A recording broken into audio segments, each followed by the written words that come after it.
우리 주변엔 수많은 발명품이 있습니다.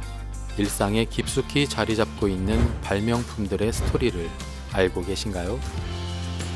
딸아이가 긴 빨대로 음료수를 불편하게 먹는 모습을 보고 꺾어지는 빨대를 발명한 조셉 프리드먼. 병상에 홀로 누워있는 아내가 걱정돼 언제 어디서나 아내와 대화하기 위해 전화기를 발명한 안토니오 무치.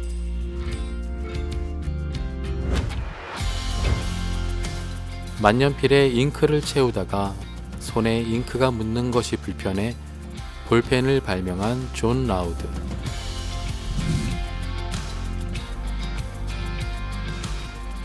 세상을 바꾼 위대한 결과물들은 누군가의 작은 호기심에서 시작되었습니다. 지퍼는 누가 만들었지? 여러분의 호기심, 이제 꺼내볼까요?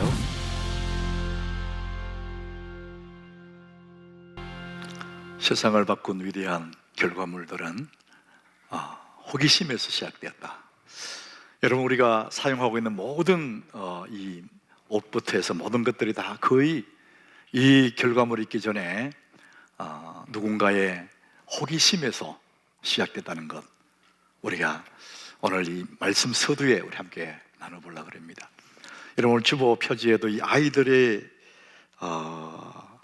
하늘을 가리키면서 앉아있는, 그래서 여러분, 아이들은 그 마음에 이 호기심을 가지고 있거든요. 엄마의 품 안에 있던 아이들이 이제 세상을 바라보면서 모든 것이 호기심이에요. 그래서 이 아이들이 세상을 향한 호기심을 통해서 세상을 배우게 됩니다. 세상을 향한 호기심이 그 아이의 새로운 삶을 인도하지 않습니까? 여러분, 우리가 하나님을 향한 호기심은 우리를 더 깊은 신앙의 세계로 인도하는 거거든요. 이 갈망, 호기심. 그런데 오늘 이 하나님이 사람에게 호기심이라는 걸 주셨는데, 하나님에 대한 호기심, 이 호기심을 이 성경에서는 뭐라고 얘기하는지 우리 한번 보겠습니다. 우리 1절입니다. 하나님이여, 사슴이 시냇물을 찾기에 갈급함 같이 내 영혼이 주를 찾기에 갈급하니이다. 이 갈급함이라는 이 용어, 세상을 향한 호기심을 성경에서 뭐라고 했냐면은 갈급함이다, 이렇게 표현을 합니다. 2절에도 보면은 이 호기심을 다른 용어로 쓰는데, 우리 같이 읽어봅니다. 내 영혼이 하나님을, 곧 살아계시는 하나님을 갈망하나니 내가 어느 때에 나가서 하나님의 얼굴을 배울까. 이제 갈망한다, 이 갈망이라는 표현을 썼어요. 그래서 아이들이 가지고 있는 그 호기심을 통해서 세상을 배우게 되는데, 우리 사람들의 마음속에 있는 호기심, 하나님을 향한 이 호기심, 이것 또한 성경에서는 갈급함, 갈망, 다른 말로 하면 목마름, 이렇게 표현을 썼어요. 사람에게 목마름이 없으면, 갈망이 없으면 뭔가를 이룰 수가 없거든요. 그래서 우리 사람들에게 하나님이 이 목마름이라는 걸 주셔서 우리 삶을 지탱하게 만들었어요.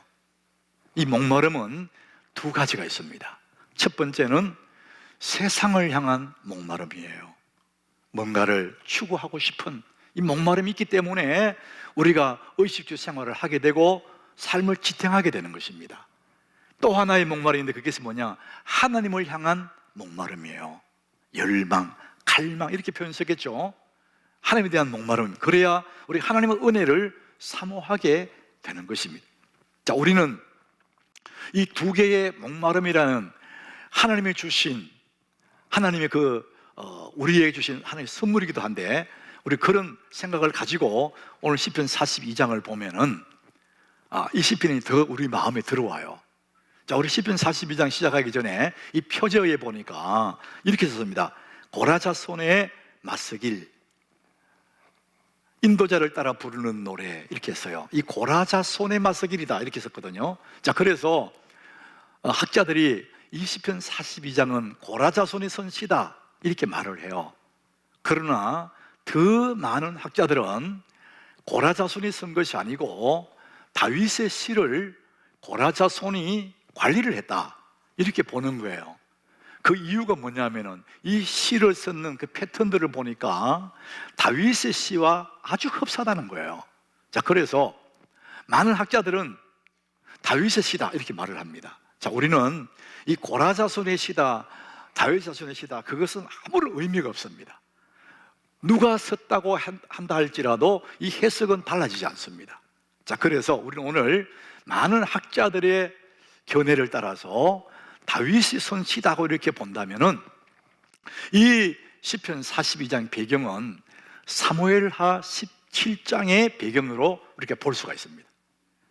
거기에 무슨 내용이 있냐면은 이 다윗이 왕이지 않습니까?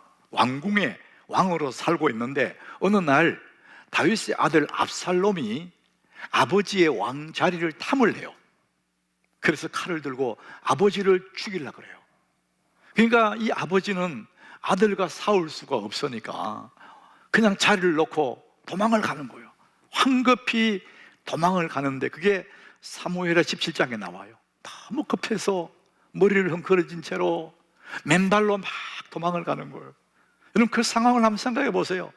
세상에 이것보다 더 기막힌 상황이 어디 있어요? 다윗은 지금 맨발로 도망가면서 그 심정을 이 시편 42장에 표현을 했다는 거예요. 그는 왕자리에서 쫓겨났습니다. 왕궁에서 도망을 가고 있어요. 자, 그러면은 다윗이 마음속에 왕자리를 다시 찾아야지, 내가 왕궁에 돌아가야 되겠다, 이런 전략을 세우고 이런 기대를 가지고 온통 왕자리 뺏긴 데에서 분함이 있어야 되잖아요. 그것이 보통 사람들의 마음이거든요. 자, 그런데 오늘 이 2절에 보니까요, 다윗이 왕자리를 갈망하지 않습니다. 우리 2절 같이 읽어봅니다.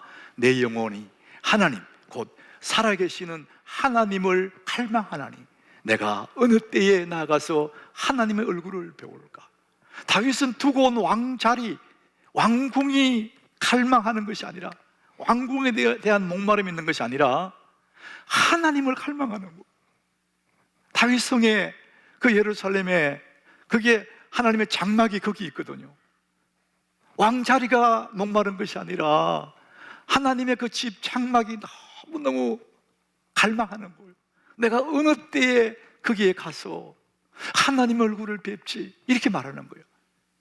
이런 다윗의 마음속에도 왕자리에 대한 갈망이 있었을 거예요. 목마름이 있었을 겁니다. 그러나 그의 표현은 하나님을 더 갈망하는 거예요. 이 두 가지 갈망이 사람 속에 있는 거예요. 세상적인 갈망은 필요 없다, 그게 아니에요. 반드시 그게 필요해요. 그러나 하나님에 대한 갈망이 더 우선순위가 되어야 된다는 것이죠. 그래서 우리의 삶 속에 우리는 세상에 대한 목마름도 있고 하나님에 대한 목마름이 있는데 이 두 목마름 중에 우선순위의 문제라는 것입니다.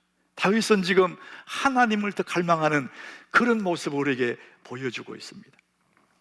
우리가 이 땅에 살아가면서 세상적인 목마름이 없다면 어떻게 의식주를 하겠어요? 꼭 필요한 거예요.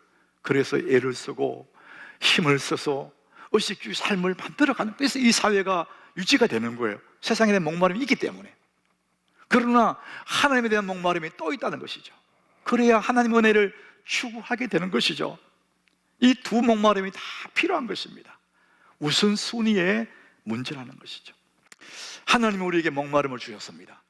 자, 오늘 이 목마름을, 갈망하는 이 목마름, 이것을 현대적인 용어로 바꾸면은 기대와 열망이에요. 성경의 용어는 갈망이고 목마름이라면은 이 시대의 용어로 바꾼다면은 기대와 열망입니다. 자, 오늘 저는 그 메모지에 주보 설교 그 란에 관로를 나눴어요. 기대와 열망은 이것을 바꿀 수 있는 힘이 있다, 이렇게 했거든요. 그 관로 속에 뭐가 들어갈까? 기대와 열망, 이것은요 우리의 삶을 가로막고 있는 운명을 바꾸는 힘이 거기서 나오는 것입니다. 사람이 기대와 열망이 있으면 뭐든지 할 수 있는 거거든요. 그래서 기대와 열망은 운명을 바꿀 수 있는 힘이 있다는 것이죠. 우리 열망, 열정을 말할 때 이것을 영어에서 패션 그래요. 이 패션은 끌어오르는 그 힘, 에너지, 열망을 얘기해요. 갈망하는 걸 얘기하거든요. 그런데 이 패션, 또 다른 의미가 있습니다. 그리스도의 순환이라고 합니다. 십자가에 죽으신 예수의 그 순환을 더 패션이라고 그래요. 열망이라고 합니다. 열정. 자, 그런 의미에서 이 기대와 열망은 우리의 운명을 바꿀 수 있는 힘이 있을 뿐만 아니라 심지어는 죽음까지도 이길 수 있는 힘이 패션, 열정에서 나온다는 거예요. 사람이 열망이 없으면, 열정이 없으면 그는 살아있지만은 눈은 뜨고 있는데 숨은 쉬고 있는데 열망이 없는 사람은요, 살아있으나 상대한입니다. 아무런 기대도 없고 아무런 열망도 없어. 그건 사람이 아니죠. 열망 없는 그런 삶은 없습니다. 우리 10년 동안 같은 결심을 반복하는 사람들의 이야기 아마 여러분 들어보셨을 것 같아요. 10년 동안 같은 결심을 반복하고 살아온 사람들, 어쩌면 우리들의 이야기 될 수 있습니다. 사람들은 해마다 연말이 지나고 새해가 되면 나름대로 결심을 내요. 올해는 내가 새벽기도 나가야지, 올해는 내가 술을 끊고 담배도 끊어야 되겠다, 이런 결심을 해요. 그런데 일주일이 지나면은 25% 사람들이 포기한답니다. 25%. 2주가 지나면은 30%가 포기하고 30일, 한 달쯤 지나면은요, 반 50%가 다 그만둔다는 거예요. 아무 일 없는 것처럼 또 흐느적거리면서 기대와 열망을 다 잠재워둔 채 또 그렇게 살아간다는 것입니다. 여러분, 왜 그렇습니까? 패션이 없는 거예요. 열정이 없는 거예요. 열정이 식어버리니까 다 포기해버려요. 내게 기대와 열망이 있으면, 기대와 열정은 운명을 바꿀 수 있는 힘이 있는데 그것을 잠재워버리는 거예요. 사무엘 울만이라는 사람이요, 청춘에 대해서 이렇게 말합니다. 청춘이란 인생의 어느 기간을 말하는 것이 아니다. 우리는 청춘은 20대, 혈기방장 20대를 청춘하잖아요. 그런데 사무엘 울만은 청춘은 인생의 어느 기간을 말하는 것이 아니다. 오히려 그 사람의 마음의 상태를 말하는 것이다. 마음의 상태. 몸은 늙어간다 할지라도 내 마음의 상태가 청춘일 수 있다. 세 가지 이유에서 마음의 청춘을 얘기합니다. 첫 번째, 강인한 의지. 나이는 들어도 마음속에 강한 의지가 있다는 거예요. 두 번째, 풍부한 상상력. 꿈을 꾸는 거예요. 풍부한 상상력. 세 번째, 그 사람에게 열정이 있다는 거예요. 끓어오르는 불타는 열정이 있다는 거예요. 이 세 가지를 가진 사람은 60이 되고 70이 했다 할지라도 그는 청춘이라는 것입니다. 삶의 어느 기간을 말하는 것이 아니라, 인생의 한 순간을 말하는 것이 아니라 그 마음의 상태, 강한 의지가 있고 풍부한 상상력이 있고 불타는 열정이 있는 그 사람은 나이가 들어도 청춘이라는 거예요. 여러분, 청춘이 되기를 바랍니다. 저는 청춘이 되고 싶어요. 그래서 오늘 제가 빨간 넥타이를 이렇게 맨 거예요. 정말 오랜만에 빨간 넥타이 맸잖아요. 세월이 가도 저는 젊은 20대 못지않은 그런 열정을 품고 그런 풍부한 상상력을 품고 도전하고 주님 주시는 열망, 목마름, 패션, 이걸 가지고 살아가는 그런 사람들은요, 10대, 20대가 아니래도 그는 영원한 청춘이라는 것이죠. 여러분, 나이를 먹었다고 해서 우리가 늙어가는 것이 아니랍니다. 꿈을 잃어버릴 때, 이상을 잃어버릴 때 그는 비로소 노인이 되어가는 것입니다. 사랑하는 여러분, 기대와 열망, 주를 향한 목마름, 여러분 그것을 품으시기를 바랍니다. 부자의 행동 습관이라는 게 있어요. 부자. 여러분, 부자들은 우리가 모르는 그들만의 패턴이 있대. 패턴. 예를 들면 이런 거예요. 정말 멋진 집에 살고 싶어. 정원이 딸린 멋진 집에 살고 싶어. 여러분, 그런 마음들은 누구나 갖는 거예요. 그런데 모든 사람들은 그런 기대만 가지고 있어요. 참 좋은 예쁜 집에 살고 싶어. 그 막연한 기대만 가지고 있어요. 그런데 부자들은 어떻게 하느냐? 다음 날로 바로 3,000원씩 저금한답니다. 그 아름다운 집을 갖기 위해서 작지만 우선 할 수 있는 3,000원씩 매일 저축하기 시작한대요. 우리 생각에는 그거 모아서 언제 집 사냐? 그래서 우리 안 하거든요. 근데 여러분, 작은 것부터 실천하기 시작하면 꿈에 이룰 수 있는 확률이 훨씬 높아지는 거예요. 부자들은 또 내 가게를, 나만의 가게를 가져야 되겠다, 이런 생각을 하게 되면 그 사람 당장에 거기에 걸맞는 업종에 가서 취업을 하거나 해서 기술을 배우고 경영 전략을 세우고 몸으로 습득한다는 거예요. 그래야 내 가게의 꿈이 이루어지지 않습니까? 이게 부자의 습관이라는 겁니다. 여러분, 큰 일을 해내는 유일한 방법, 큰 일을 이룰 수 있는 유일한 방법 하나는 뭐냐? 아주 작은 일을 시작하는 거예요. 여러분, 기대하는 그 일, 내가 큰 일을 꿈꾼다면 그 일을 이룰 수 있는 가장 좋은 방법은 작은 일을 시작하는 거예요. 이것을 스몰 스텝이라고 하더라고요. 요즘 여러분, 스몰 스텝이라는 이런 말을 저에게 많이 써요. 제가 그 책을 사서 읽어보니까 이미 스몰 스텝이라는 얘기가 많이 있더라고요. 근데 회사에서 나와서 주저앉았던 젊은이가 작은 일부터 시작해서 큰 일을 이루었던 얘기를 해서 나왔어요. 우리가 위대한 일을 기대한다면 그 일을 이룰 수 있는 가장 유일한 방법은 뭐냐? 스몰 스텝으로 할 수 있는 일을 시작한다는 것이죠. 여러분, 천리길도 한 걸음부터 우리 다 알고 있잖아요. 한 걸음씩 출발을 해야 도착할 수가 있는 거거든요. 그래서 기대와 열망, 기대와 열정, 이것은요 운명을 바꿀 수 있고, 우리 예수님의 그 패션, 그 열정은 죽음을 이기지 않습니까? 이 위대한 하나님의 방법이고 우리에게 주신 하나님 도구거든요. 열망, 열정. 여러분, 열망을 품으시길 바랍니다. 그럼 여러분이 청춘이 되는 거예요. 자, 그런데 이것이 너무나 중요한데 왜 내게는 그런 갈망, 그 열망이 없을까? 왜 그에 대한 목마름, 열망이 내게는 왜 없을까? 여러분, 그 답을 너무 간단하게 오늘 본문 1절에서 그 기록해 놨어요. 우리 같이 한번 읽어봅니다. 하나님이여, 사슴이 시냇물을 찾기에 갈급함 같이 내 영혼이 주를 찾기에 갈급하니이다. 여러분, 이 한 절이 시지 않습니까? 읽어보면 머릿속에 그림이 떠오르죠.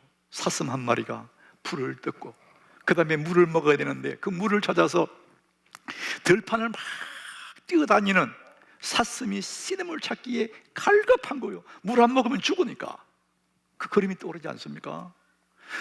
그 사슴은 건강하기 때문에, 건강한 사슴이기 때문에 물을 찾는 거예요. 여러분, 병든 사슴은요 물 찾지 않습니다. 헐떡거리다 죽어요. 건강하기 때문에 물을 찾는 거예요. 우리가 병원에 갔을 때 의사가 내 몸을 검진한 다음에 결과를 얘기하지 않습니까?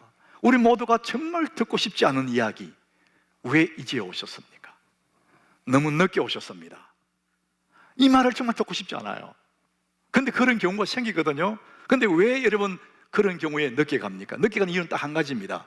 정상이 없었거든. 몸에 아무 정상이 없었거든. 목마름이 없었다는 거예요. 내 몸에 이상이 없었다는 거예요. 그러니까 늦게 갈 수밖에. 여러분, 때로는 우리가 몸이 아파요. 그 아픈 것이 하나님의 안전장치라는 겁니다. 어디가 아프니까 약을 먹게 되고 병원에 가게 되고 내 몸을 돌보게 돼요. 아픈 정상이 어쩌면은 안전장치라는 거예요. 여러분, 배고픔이 안전장치예요. 내 몸이 배고플 때 음식이 필요하다는 거거든요. 그래서 음식을 먹게 돼서 몸이 유지가 되는 거예요. 목마름, 하나님의 안전장치예요. 그런데 내가 하나님을 멀리 했는데 내게 아무런 목마름이 없어요. 정상이 없어요. 여러분, 크게 걱정하셔야 됩니다. 하나님 예배한 지가 오래됐는데 예배 안 드려도 정상이 없어. 여러분, 그것은 큰 걱정거리입니다. 왜 사람들이 열망하지 않습니까? 왜 사람들이 갈망하지 않습니까? 내가 병들면 정상이 없어. 느껴지지가 않아. 여러분, 갈망이 없는 또 다른 이유가 있습니다. 다른 것으로 채워졌기 때문에. 배고픈데 다른 것으로 채워놨기 때문에 배가 안 고픈 거예요. 존 비비어 임재라는 책에서 보면 이런 얘기해요. 나의 배가 영적으로 줄이지 않는 것은, 내 인생의 내 배가 영적으로 줄이지 않는 것은 다른 것으로 채워져 있기 때문이다. 세상에 재미있는 이야기, 재미있는 일들, 오락 이런 것으로 내 배에 채워졌기 때문에 하나님에 대해서 배고프지 않는 거예요. 갈망하지가 않는 거예요. 다른 것으로 채워져 있다는 거예요. 고든 맥도날드라는 사람이 유명한 작가인데요, 목사님이기도 하고, 이분이 내면 세계 질서와 영적 성장, 이런 책은 이 고전 같은 책이에요. 저는 한 20년, 25년 전에 이 책을 봤거든요. 근데 그 책의 표현이 지금도 내 마음에 남아있는 게 뭐냐, 사람이 배가 고프면 위가 비잖아요. 그래 배가 고픈 거예요. 그 위가 비어 있을 때 배가 고픈데, 그럴 때 음식을 넣어야 되는데 음식을 넣지 않고 그 배어 있는 위 속에, 배 속에 음식 대신에 헝겊을 넣으면 어떻게 될까? 여러분, 헝겊 넣은 사람이 없죠. 근데 위는 밥을 넣거나 헝겊을 넣거나 채워지면 배가 안 고프대요. 다른 것으로 채웠는데 일단 차에 찼으니까 배가 안 고픈 거예요. 여러분, 배는 안 고픈데 심각한 문제가 생기죠. 밥을 먹어야지, 음식을 먹어야지, 헝겊으로 채워놨으니까 심각한 문제가 생기는 거예요. 그래서 이사야 55장 2절에 하나님 우리 그 말씀 하시는 거예요. 너희가 어찌하여 양식 아닌 것을 위하여 은을 달아주냐? 너가 먹으면 안 되는데, 배고픈데 음식을 넣어야지. 하나님에 대해서 목마른데 왜 세상 것을 채워놨냐? 주님이 지금 그 말씀하신 양식 아닌 것, 그렇게 말합니다. 배부르게 하지 못할 것, 아무리 저도 채워지지 않는 왜 그런 것에 목을 매느냐? 주님이 그 말씀을 하시는 거예요. 여러분, 저는 목회를 하다 보니까 성도들이 이렇게 살피자 늘. 근데 제 목회 여정에 보니까 열심히 새벽에 나와 기도하는 분들이 참 귀하게 보여요. 새벽 기도하는 사람들. 근데 열심히 새벽 기도하다가 뜸해지는 사람이 있어요. 그 얘기는 뭐냐? 그 사람이 이제 목이 말라서 하나님의 필요한 것이 있어서 다 구했어요. 울며 불며 구했어요. 근데 이제는 그게 채워졌어요. 그러니까 이제 기도를 뜸한 겁니다. 그 주일 예배도 뜸해집니다. 그게 무슨 얘기죠? 이제는 하나님 없어도 배가 좀 채워졌어요. 살만해졌어요. 그러니까 배가 불러진 거예요. 이제 좀 편해졌어요. 그러니까 서서히 멀어지는 걸 보게 됩니다. 여러분, 그것은 굉장히 위험한 겁니다. 하나님으로 채워야 될 그 자리에 세상 것을 채워놓으니까 하나님 더 이상 갈망이 안 되는 거예요. 배가 불러진 거예요. 그래서 신앙생활이 편하게 하는 겁니다. 편하게, 어렵게 하지 않으려고. 여러분, 편하다는 것은요 굉장히 위험합니다. 우리 신앙생활의 편리함은 굉장히 위험 신호예요. 여러분, 오르막에 올라갈 때는 숨이 차잖아요. 내려갈 때는 편해요. 우리 신앙이 올라가려면, 신앙이 조금씩 올라가려면 늘 긴장을 하고 늘 하나님 앞에 깨어 있어야 되거든요. 그런데 신앙이 내려가는 것은 잠도 자고 놀기도 하고 저 내려가니까 편안합니다. 여러분, 이게 굉장히 위험한 신호입니다. 여러분, 편하다는 것은 우리가 내려가고 있다는 증거예요. 그래서 고린도전서 10장 12절에 이런 말씀이에요. 그런즉 선줄로 생각한 자는 넘어질까 조심하라. 나는 이만하면 됐어. 이제 이만하면 됐어. 그럴 때 조심해라. 넘어질까 조심해라. 주님이 그렇게 말합니다. 사랑하는 여러분, 이 편리함과 하나님의 은혜를 바꾸지 마시기 바랍니다. 세상은 편리함을 추구합니다. 우리는 끝없이 편한 거 좋아해요. 그런데 하나님의 은혜는 편리한 것과 바꾸지 않습니다. 여러분, 하나님의 은혜는 사모하고 사모한 자에게 주어지기 때문에 서서히 편해지려고 하는 그것은 굉장히 긴장할 때라는 것을 기억하셔야 됩니다. 하나님으로 채워야 될 그 영적인 목마름에 세상 것으로 채워놓으니까 더 이상 목마르지가 않는 거예요. 여러분, 하나님께로 돌아오시기를 바랍니다. 야곱의 하나님께로 돌아오십시오. 여러분, 하나님을 떠난 사람은 누구나 예외 없습니다. 오늘 3절에 보니까요, 하나님을 떠난 사람의 모습입니다. 사람들이 총일내게 하는 말이 네 하나님 어디 있냐? 조롱거리예요. 예수 믿는 사람들은 우리가 있을 자리가 따로 있는 거예요. 내가 하나님의 자녀인데 하나님을 떠나 있으면 조롱거리예요. 그래서 그것이 나쁜 눈물이 나게 하는 거죠. 있어야 할 자리에 있어야 되는데 조롱거리가 되고요.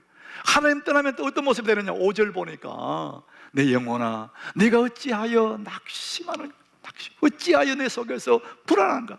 하나님 떠나면 낙심이 되고 불안한 거.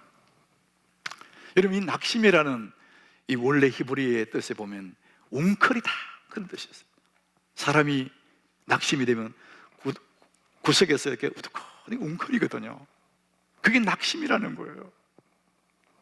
엄마 이런 아이는요, 얼굴이 킁킁하고 근심빛이 울먹울먹 하면서 한쪽 구석에 이렇게 웅크리고 있는, 그게 낙심이에요. 엄마 이런 그 아이에게는 맛있는 사탕, 초콜릿 다 필요 없어요. 세상에 좋은 장난감도 그 아이에게는 손에 안 잡힙니다. 오직 엄마를 만나야 되는데 엄마 대신에 아무리 좋은 거 줘도 그 아이는 만족하지가 않아요. 하나님이 떠난 인생은요, 낙심과 불안이에요. 하나님 떠난 인생은 인생의 밤이 되고요, 하나님 떠난 인생은 겨울이 오는 거예요. 야곱의 하나님께로 돌아오셔야 됩니다. 사랑 우리 하나님께 가족 여러분, 하나님께로 돌아오시기를 바랍니다. 이번 주 중에 우리 교단의 목사님 한 분이 저한테 이렇게 사진을 하나 보냈더라고요. 마을 풍선이 달린 사진. 그 사진에 보니까 할아버지, 할머니가 TV를 보고 있는 사진이에요. 할아버지가 TV를 딱 꺼요. 아, 영감, TV는 왜 꺼요? 그랬더니 텔레비에 그 배우가 기침을 하길래 팍 떴다는 거예요. 바이러스 옮길까봐 기침한다고 팍 떴거든요. 할머니가 아이고 영감님, 마스크 쓰면 되잖아. 여러분, 우리가 지금 익숙해져 있어요. 지금 이 일에 너무 익숙해져 있어요. 작년 우리 12월 첫 번째 주일 여기서 예배 드리고 그 다음부터 다 온라인이었어요. 성탄절, 성구 영신 예배, 그 귀한 시간들 어쩔 수 없이 이제 여러분 온라인으로만 예배 드렸어요. 그리고 새해가 들었는데 신년 특별 새벽 기도회도 온라인으로 할 수밖에 없었어요. 일주일 동안 온라인 하는데 제가 또 유튜브를 보니까 엄청난 많은 사람들이 그 새벽에 가정에서 접속을 해서 예배를 드리고 있어요. 900명씩 900. 그러니까 900회면은 한 가지에 2명이면 1800, 2명 아닌 것도 있겠지만 연 일주일 6번 연인을 생각해 보니까 거의 7,000명이 참여한 거예요. 얼마나 감사하잖아요. 자, 그러다가 이제 지난주 월요일부터, 주일은 오늘 처음이지만 지난주 월요일부터 새벽에 시작했거든요. 10%만 모이라 그러니까 우리 교육자들이 다 나서서 이렇게 팻말을 붙이고 간격을 유지해서 본당과 이게 다 못 들어오니까 평소에 새벽에 나오는 인원을 생각해서 프라이머스 홀도 준비하고 저 4층 식당에도 준비하고 이제 더 넘쳐나면은 저 옆에 우리 선의일에도 이제 해야 되겠다 다 준비해놨어요. 그렇게 기다리고 있어요. 근데 월요일 아침 됐는데 보니까 이 본당의 수준, 봉당만 해도 다 카발만 금방 왔어요.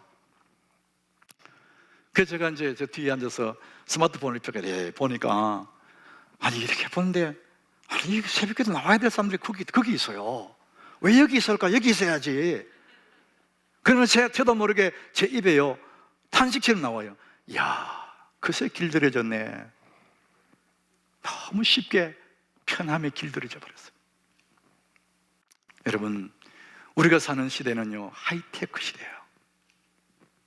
어디서라도 랜선에 접속할 수 있어요. 정말 발달된 시대예요. 그러나 여러분, 이 접속하는 그 자체가 다가 아니에요. 그건 최소한이에요. 여러분, 접속을 통해서는 인격적인 만남이 이루어질 수가 없어요. 이 접속, 랜선은요 정보만 전달할 뿐이에요. 그래서 이 하이테크 시대지만 우리 사람이 추구하고 꼭 해야 될 일이 뭐냐? 하이터치입니다. 접촉입니다. 얼굴과 얼굴을 마주보고 눈빛과 눈빛이 마주치고 가슴이 따뜻한 감정이 흐르고 이 접촉이 이루어지지 않으면 사람은 만족할 수가 없습니다. 하이테크 시대에 이 접속, 어디에서도 접속이 가능하지만 그것은 최소한이에요. 그게 다가 아니에요. 인간은 접촉을 통해서만 위로가 되고 접촉을 통해서만 내 마음이 채워지는 거예요. 예수님이 12의 혈루증 여인을 고치실 때 보세요. 그 여인이 온몸이 병들어서 12회 동안 늘 몸에서 피가 빠져나가요. 세상에 고칠 길이 없거든. 그 예수의 소문을 듣고 군중을 틈을 비집고 들어와서 예수님 뒤에 옷자락을 딱 터치했어요. 터치, 하이 터치. 그 순간에 예수의 능력이 확 그 여인에게 갔습니다. 그렇게 고통스러웠던 그 아픔들이 싹 사라지지 않습니까? 여러분, 접촉이에요. 접촉, 터치. 만나줘야 됩니다. 그래야 거기서 역사가 일어나는 것입니다.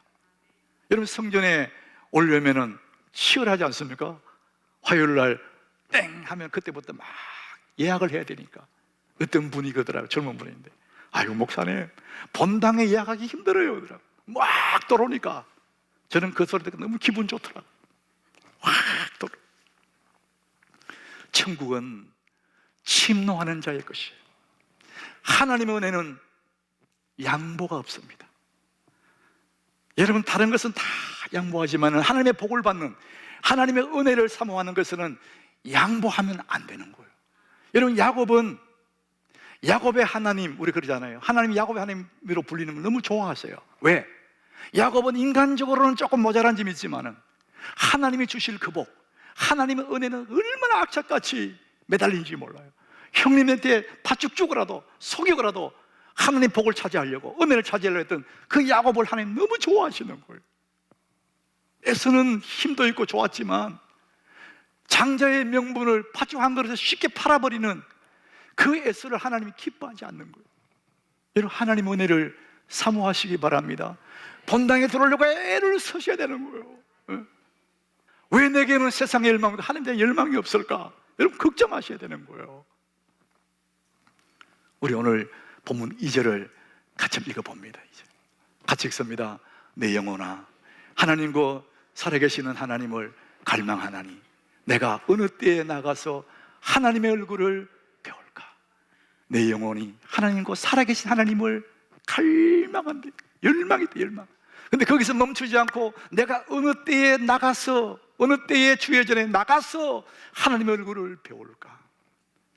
여러분, 믿음의 선배 다윗 같은 사람, 하늘 은혜를 누렸던 그 사람들은 주를 향한 목마름, 기대와 열망, 어떤 것보다 앞서고 하나님, 살아계신 하나님을 갈망하고 내가 어느 때에 나가 하나님을 배울까? 그 갈망을 품었기 때문에 그는 한 시대의 별같은 사람으로 살아간 것입니다.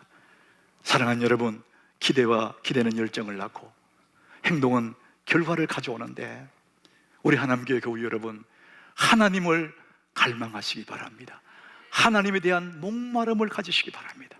기대와 열정으로 운명을 바꿔내는 그 에너지는 하나님을 갈망하는 그 열망 속에 있다는 것을 믿으시길 바랍니다.